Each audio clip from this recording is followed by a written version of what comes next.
Varicose veins కి సరైన చికిత్స కోసం సంప్రదించండి ఎవిస్ హాస్పిటల్. నమస్తే రమగారు. నమస్తే జయ. రమగారు, పీరియడ్స్లో కొన్ని పనులు చేయమంటారు, కొన్ని పనులు చేయకూడదు అంటారు. అసలు పూర్వకాలం అయితే చక్కగా ఆ 5 రోజులు ఒక పక్కన కూర్చోబెట్టి పూర్తిగా రెస్ట్ ఇచ్చేవాళ్ళు, శరీరానికి మనస్సుకి కూడా. దానికి ప్రత్యేకించి ఒక ఆహారం కూడా తీసుకునేవాళ్ళు, అంటే సాత్విక ఆహారం తినాలి, అలాంటి నియమాలు కూడా ఉన్నాయి. సరే, రోజులు మారాయి, కాలంతో పాటు మనం కూడా పరుగులు పెడుతున్నాం, ఆడవాళ్ళు ఇంటికే పరిమితం కావట్లేదు కాబట్టి కొన్ని చిన్న చిన్న మార్పులు చేసుకున్నాం. కానీ కొన్ని విధానాలు మాత్రం మనం మార్చుకోం. ఫర్ ఎగ్జాంపుల్, పచ్చళ్ళు పట్టుకోకూడదు, లేకపోతే బీరువా పట్టుకోకూడదు.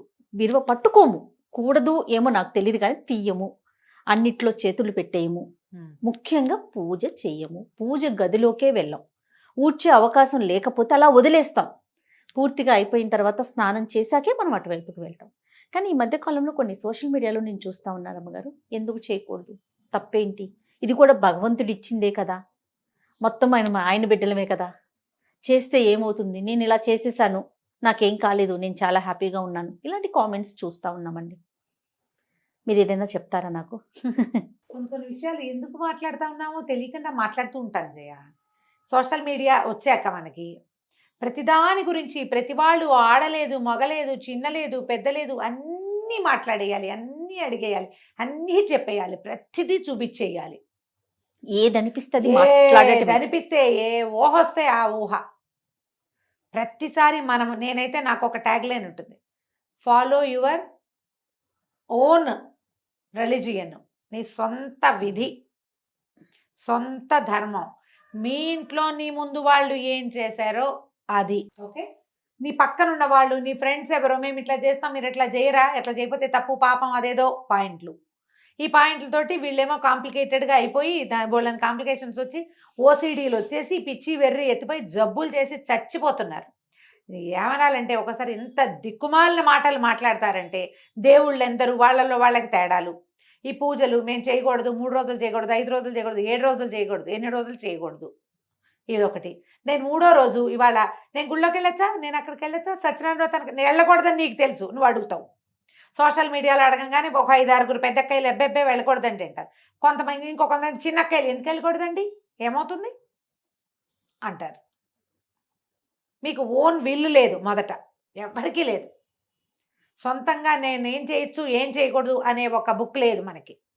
మన ఇంటికి ఒక రూల్ బుక్ ఉంది, ఆ చచ్చిన మన ఇంటి రూల్స్ మనం వినం. ప్రతి ఒక్కరికి ఉంటుందిగా, ప్రతి ఒక్కరికి ఇదైతే ఉంటుంది కదా. పీరియడ్ సమస్య ఈ సంవత్సరమే పుట్టింది కాదుగా, సోషల్ మీడియాతో పుట్లా, అది అనాదిగా దాంతోటే మనం బతికుంటున్నాం, మనం ఉన్నాం, అసలు అంతే కదా, అనాదిగా ఉన్నదే కదా. ముందు నుంచి ఫాలో అయ్యే వాటిలో అమెండ్మెంట్లు చేరుతూ వస్తూనే ఉన్నాయా. 50 ఏళ్ళ నాడు పీరియడ్ వస్తే కాలేజీ స్కూళ్ళకి వెళ్ళేవాళ్ళు కాదు, అసలు కాలేజీలే లేవు అప్పుడు, తర్వాత వచ్చినాయి. పీరియడ్స్లో ఉంటే ఏదో విడివిడిగా ఇంట్లో బయట కూర్చొని కాలేజీకి వెళ్ళి చదువుకొచ్చేవాళ్ళు. అందుకని కాలేజీ నుంచి రాగానే అందరూ బట్టలు మార్చుకునేవాళ్ళు. తర్వాత ఆఫీసులు వచ్చాయి, ఉద్యోగాలకు వెళ్తున్నారు. మధ్యలో డ్యాన్స్ అయ్యి, ఎగిరి దూకు, షటిల్ ఆడు, బ్యాడ్మింటన్ ఆడు, ఇది వాడుకో, దానివల్ల అది కూడా ఆడేయచ్చు, లాంటి యాడ్స్ కూడా చూసాం. అవును, ఇది కరెక్టా, అది కరెక్టా, పీరియడ్స్లో ఏం ప్యాడ్స్ వాడాలి అనేది విస్తృతమైన చర్చలు చేసాం అందరం, పిల్ల మేక ఎవరిని వదిలిపెట్టలా, పెద్దవాళ్ళు చిన్నవాళ్లతో సహా. అక్కడి నుంచి ఈ గోల. ఇప్పుడు పూజ ఎందుకు చేయకూడదు, నేను చేశాను, this is my first day, I'm doing పూజ లాంటి వ్యవహారాలు కూడా వచ్చినాయి. అమ్మ, 2 ప్రధానమైన విషయాలు మనం తెలుసుకోవాలి. మనం రోజువారీ క్రియల్లో మాట్లాడదాం. మొదట, నువ్వు స్నానం ఎప్పుడు చేస్తారు జనరల్గా అందరూ? ఉదయమో మధ్యాహ్నమో చేస్తాం, ఎలా కుదిరితే ఎట్లా. దాని తర్వాతే భోజనం చేస్తారు కదా. అన్నం తినగానే మీరు స్నానం చేస్తున్నారా ఎవరైనా? అన్నం తిని స్నానం చేయకూడదు, బేసిక్ రూల్ తెలుసు కదా. అవును, ఎందుకు? దానికి ఒక క్వశ్చన్ ఉందిగా, సైన్స్. ఏమిటి? అన్నం తిన్నాక మనం పొట్టలోకి ఇంత ఆహారం పడేస్తే శరీరంలో ఉన్న రక్తం అంతా వెళ్ళి ఆ పొట్ట మెషిన్ మీద పనిచేస్తుంది. అవును, ఇలాంటప్పుడు నువ్వు నీళ్లు పోసి ఆ మెషిన్, వేడెక్కి ఉన్న మెషిన్ మీద పెన మీద నీళ్లు చల్లినట్టుగా నువ్వు నీళ్లు పోస్తే డైజెషన్ ప్రోగ్రామ్ ఆగిపోయి జబ్బు చేస్తుంది. ఇది అందరు ఒప్పుకుంటారు కదా, బేసిక్ రూల్. పిల్లలకి కడుపు నిండా పాలు ఇచ్చి లేదా బాగా చక్కగా సెర్లాక్ తినిపించి నీళ్లు పోతే కక్కేస్తారు, తెలుసు కదా అందరికి. అవునండి కదా. ఇప్పుడు పీరియడ్ టైం అందరికీ రాదు, కొంత మగవాళ్ళకి అస్సలు 0, ఓన్లీ ఆడవాళ్ళకి. 10 ఏళ్ళు దాటిన తర్వాత 50 ఏళ్ళకి 55 ఏళ్ళకి దగ్గరలో ఈ మొత్తం పీరియడ్ అంతా ప్రతి నెల ఈ ఋతు అవస్థ ప్రతి ఆడవాళ్ళకి వస్తుంది. ఋతుస్రావం అత్యంత సహజమైన క్రియ. స్త్రీ శరీరంతో చేయబడుతుంది. అది నెలంతా మీ శరీరం ఏం చేస్తుంది, ఒక 20 రోజుల పాటు పనిచేసి స్త్రీల లోపల గర్భధారణకి అనువుగా ఒక బ్యాగ్ని ఏర్పరుస్తుంది. అవును. దాని పని అది చేసుకుంటూ ఉంటుంది దాని సిస్టమ్ ప్రకారం. ఎప్పుడైతే గర్భధారణ సమయం దాటిందో, ఎప్పుడైతే ఓవ్యులేషన్ పీరియడ్ దాటిపోయింది, అక్కడ ఏమి ఓవ్యులేట్ అవ్వలేదు, ఏం అవ్వలేదు, గర్భావస్థ రాలేదు, తర్వాత ఏమవుతుంది, ష్రెడ్ అయిపోయి దాని అంతట అది ఊడిపోయి దాని ఏ ముచుకకి అది పట్టుకుని ఉన్నదో ఆ బ్యాగ్ అది వదిలేస్తుంది. అది స్లోగా బయటకు వచ్చేస్తుంది, డిశ్చార్జ్ అయిపోతుంది. డిశ్చార్జ్ అయ్యి సహజంగా అత్యంత సహజమైన క్రియ. దీని గురించి వెగటుగా మాట్లాడడానికి వీల్లేదు. ఎందుకంటే నీ బతుకు దాని మీద ఉంది, మనుషుల పుట్టుక దాని మీదే ఉంది. దాన్ని గౌరవించి తీరాలి. ఈ ష్రెడ్ చేసే టైంలో శరీరం లోపల ఎక్కడో ఉన్నది, అది ఒక మార్గం ద్వారా నిదానంగా అది బయటకు వచ్చేటప్పుడు శరీరంలో ఉన్న క్రియలన్నీ స్లో అయ్యి ఈ క్రియకి దోహదం చేస్తాయి. సైన్స్ డాక్టర్లు కూడా చెప్తారు కదమ్మా. ఏ డాక్టర్ గైనకాలజిస్ట్ అయినా చెప్పేదేగా. పీరియడ్స్లో రెస్ట్ ఇవ్వండి అని చెప్పే డాక్టర్లు లేరా? ఉన్నారు, 100% ఉన్నారు. అవసరమైతే చేయండి అమ్మా, అవసరం లేకుండా మీరు సీనియర్ గైనకాలజిస్టులు 100 మంది ఇంటర్వ్యూలు చూస్తాను చేయా నేను. అవునండి. గైనకాలజిస్ట్ అనగానే ముందు అదే వింటాను నేను మిగిలిన మానేస్తా. పీరియడ్ టైంలో సాత్వికంగా తినండి.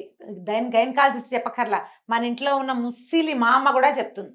అవును, హాయిగా లైట్ ఫుడ్ తినండి, రెస్ట్ తీసుకోండి, ఓ పక్కన ఉంచండి. కొంతకాలము దీని మీద అవగాహన లేక వీళ్ళని స్నానాలు చేయనివ్వకుండా ఒక మురికి చీకటి కొట్లలో వాళ్ళని చూస్తేనే పాపం అన్నట్టుగా జరిగింది. నేను కాదని అన్నం, ఒక రకమైన అవగాహన లోపమే కానీ అసలు క్రియ మాత్రం చేశారు. వీళ్ళకి రెస్ట్ మాత్రం ఇచ్చేవాళ్ళు. అవును, దీనికి ప్రధానంగా కావాల్సింది రెస్ట్. అది జరిగింది, అదైతే జరిగేది. వాళ్ళని ఇంటి పనులలోకి రానివ్వకుండా ఓ పక్కన వచ్చారు, చూస్తేనే పాపం అన్నట్టుగా ప్రవర్తించిన వాళ్ళు కూడా కొంతమంది ఉన్నారు. వాళ్ళకి అవగాహన లేక, అది ఎక్కడ పర్సెంటేజ్ తక్కువ కదండి, చాలా తక్కువ. ఆ ఒకటి హైలైట్ చేసి మాట్లాడకండి దయచేసి. మీరెవ్వరూ ఆ పరిస్థితుల్లోకి వెళ్ళాల. ఇప్పుడు సమాజంలో ఉన్న వాళ్ళు ఎవరు దాన్ని చూసిన వాళ్ళు చాలా 10% కూడా లేదు. అవునండి. ఇప్పుడు మాట్లాడే వాళ్ళు ఎవరికి దాని గురించి తెలియదమ్మా. అక్కర్లేని మాటలు అవన్నీ పక్కకుంటే సరిపోతుంది. అయినా ఇప్పుడు ఇది డిశ్చార్జ్ అయిపోతుంది నిదానంగా. అప్పుడు నువ్వు తిండికి ఎక్కువ అవి ఇవి తినేసి వృక్ష పదార్థాలు తిని పొట్టకి పని కల్పించద్దు. నీ గర్భంలో పొట్టలో వేరే క్రియ జరుగుతోంది, దాన్ని స్లోగా జరగనివ్వు. జరిగిపోతుంది దాని దారినది. అయిపోయాక 4 రోజులు అయితే జనరల్గా పాత రోజుల్లో 3 days ఫుల్ బ్లీడింగ్ అయ్యేది. ఇది లెక్క. 4వ రోజు స్వల్పంగా ఉండేది.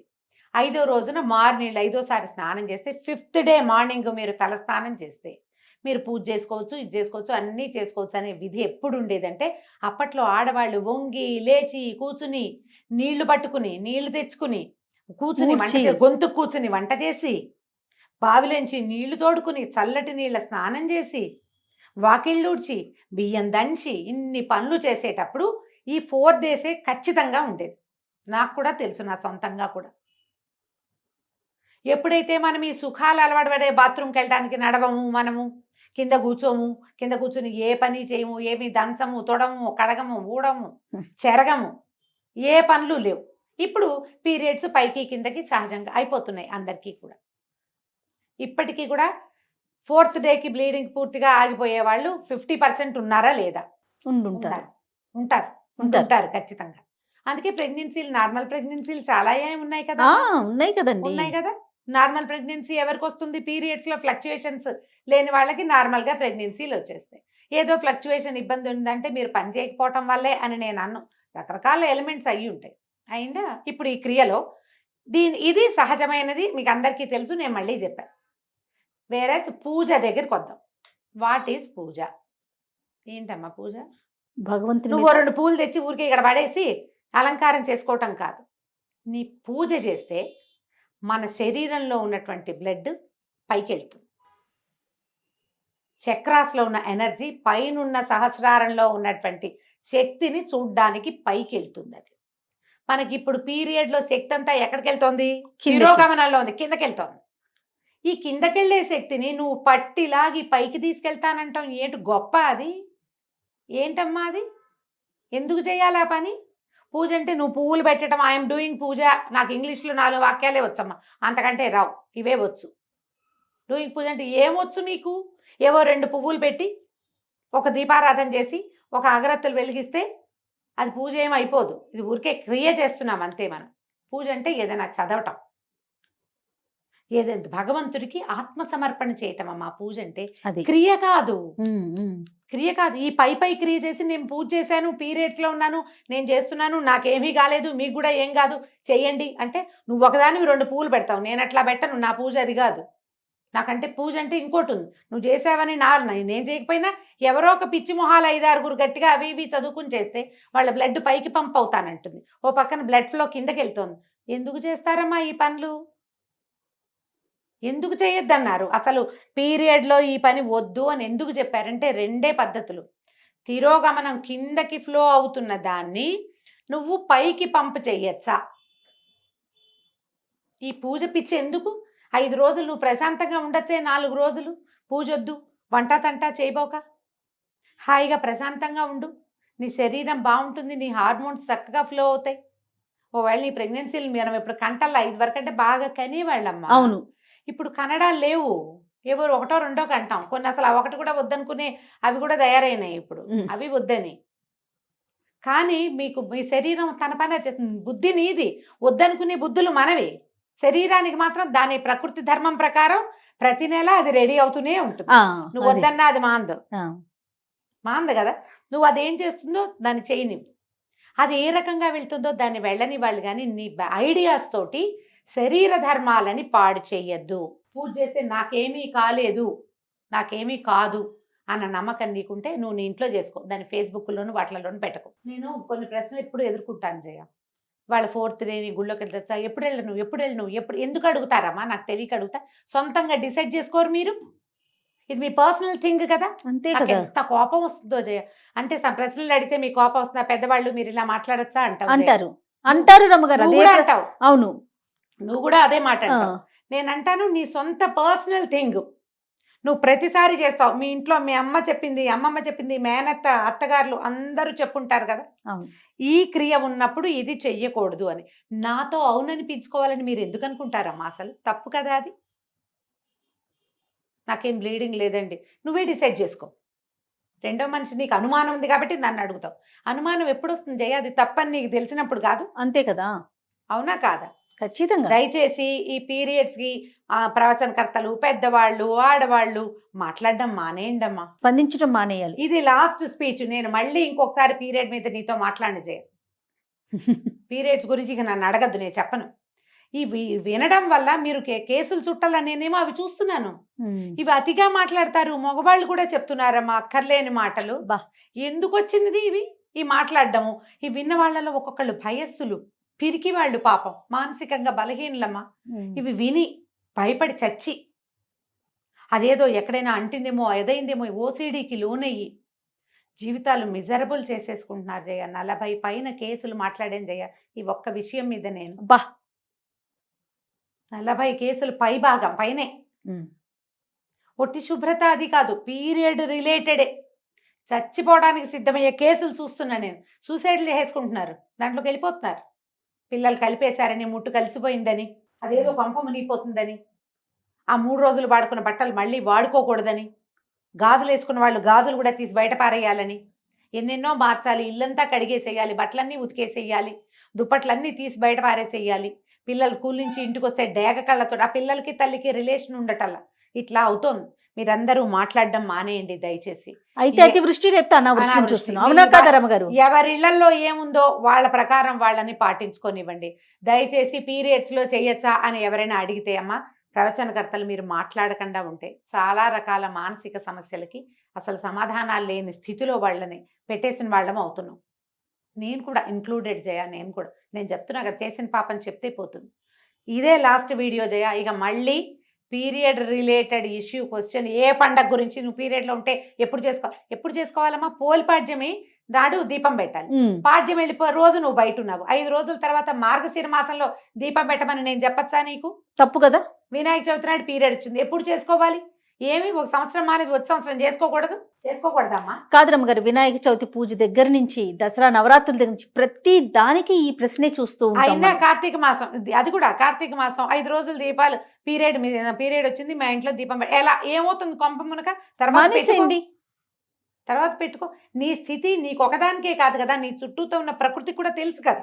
ఎస్, పిల్లలుంటే పెట్టించండి, లేకపోతే మానేయండి. కేవలం కామెంట్లలో ప్రశ్నలు మీ దాకా తీసుకొస్తున్నారు అమ్మగారు, కానీ మీరు పర్సనల్ గా కూడా ఎన్నో ప్రశ్నలు మాట్లాడతా. ఎదుర్కోవాల్సి వస్తుంది, మాట్లాడాల్సి ఈ వస్తుంది. 5 రోజులు పెట్టుకోలేనమ్మా, ఇప్పుడు ఏం చేయనమ్మా, ఆ తర్వాత పెట్టుకోండి అమ్మా అని చెప్తా. ఇదే ఆన్సర్. అవునని చెప్పాలి జయ, కనీసం 30 మందికి చెప్పా ఈ మాట, తెలుసా?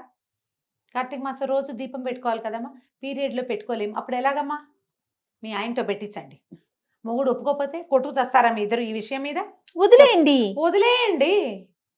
ఈ పీరియడ్ ఇంత గోల్ చేస్తోందమ్మా, సహజమైన క్రియని ఎంత కాంప్లికేటెడ్ చేసేసుకుంటారు జయ. చిన్న పిల్లల ముందు, పెద్దవాళ్ళు మీరు అన్నట్లుగా అందరి ముందు మాట్లాడేయాల్సిన పరిస్థితి వచ్చేస్తుంది. అంటే అదేదో దాచేది కాదు, కానీ మాట్లాడుకోవాల్సిన అవసరం కూడా లేదు కదా. లేదు, మీ ఓన్ సిస్టమ్ ని ఫాలో అవ్వండి. ఎస్, కానీ స్ట్రిక్ట్ గా చెప్తున్నా నేను, పీరియడ్స్ సమయంలో చాలా అత్యవసరమైతే గానీ మీరు ప్రయాణాలు చేయొద్దు. సాధ్యమైనంత లైట్ ఫుడ్, సింపుల్ ఫుడ్ తీసుకోండి. సాధ్యమైనంత తక్కువ పని చేయండి. పూజ అని మీరు దేన్ని భావిస్తున్నారో, ఏదైతే మీలో ఆధ్యాత్మిక భావాల్ని పెంపొందిస్తుందో ఆ పని చెయ్యొద్దు. ఇట్స్ ఏ నో మీన్స్ నోయే. ఆధ్యాత్మిక భావాల పెంపొందించడం అంటే బ్లడ్ ఊర్ధ్వగామి అవుతుంది, రక్తం పైకి వెళ్తుంది, అది చేయకూడదు. శరీరాన్ని దాని పని దాన్ని చేసుకోనివ్వండి. రైట్. నమస్తే రమ్మగారు. నమస్తే జయ.